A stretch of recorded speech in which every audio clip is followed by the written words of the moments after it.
This is question 22. The description of the question is a little bit long.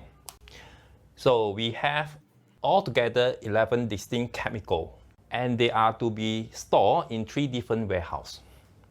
Each warehouse stores at least one of these chemicals. For any 2 different chemicals, either is compatible or incompatible. If it's incompatible, definitely they can't be stored in the same warehouse. However, for those pairs of chemicals are compatible, they may or may not be stored in the same warehouse. So altogether, we have 11 distinct chemicals, and we have 3 different warehouses. If so, find the maximum possible number of pairs of incompatible chemicals.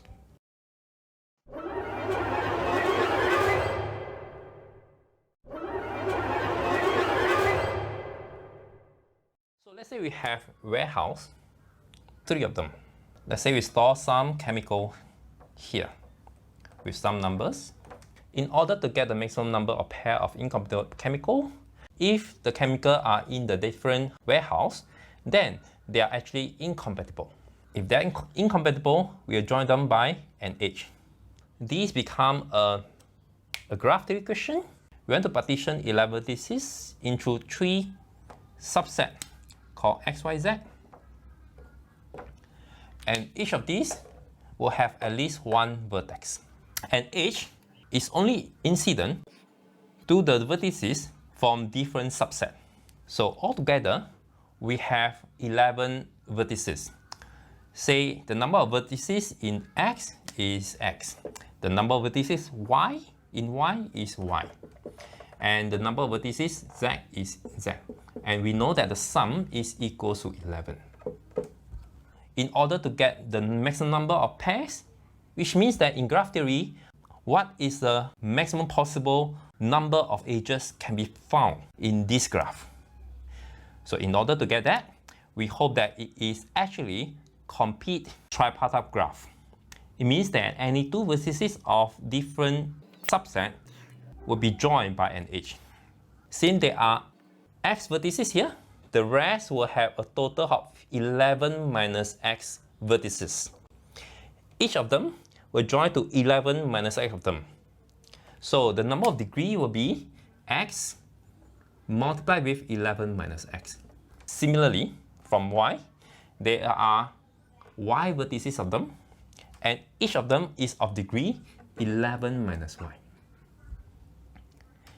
Likewise, for Z, the degree of each vertex is 11 minus Z.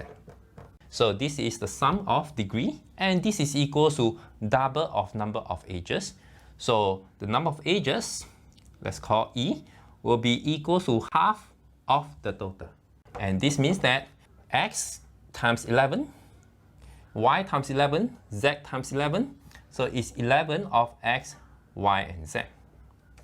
And we also have X squared, Y squared, and Z squared. We know that the sum is equal to 11, and therefore this is 11 squared minus X squared plus Y squared plus Z squared. In order to get the maximum value of E, we need to know what is the minimum value of X squared plus Y squared plus Z squared. And this can be done by using Cauchy inequality. Let's recall the Cauchy inequality in the next slide.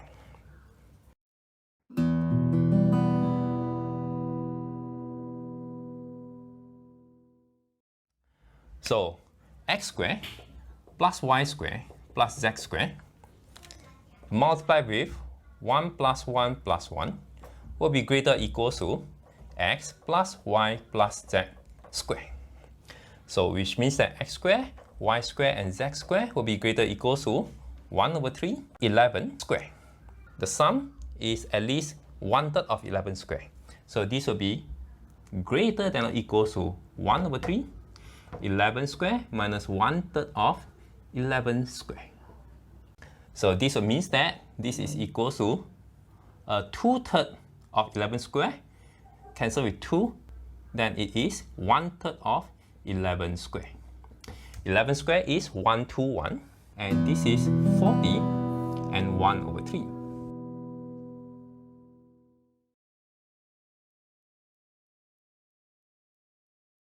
E is an integer, it will mean that E is less than or equals to 40. The final step that we need to do is we hope that E can reach the number 40. We'll distribute 11 edges as fair as possible. So I can have 3 here, 4 here, and 4 here. So for each vertex in X, the degree is equal to 8. And for each vertex in Y, the degree is equal to 7. And likewise, the degree of vertex in Z will be equal to 7. Let us do the calculation. So in this case, E will equal to half of 8. Each of these will be 8 times 3. And each of these will be 7 times 4.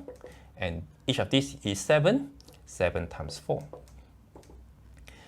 So this will be equal to 24 plus 28 plus 28. This is equal to 40. So 40 is achievable, and since E is less than or equal to 40, and therefore 40 will be the answer for question 22.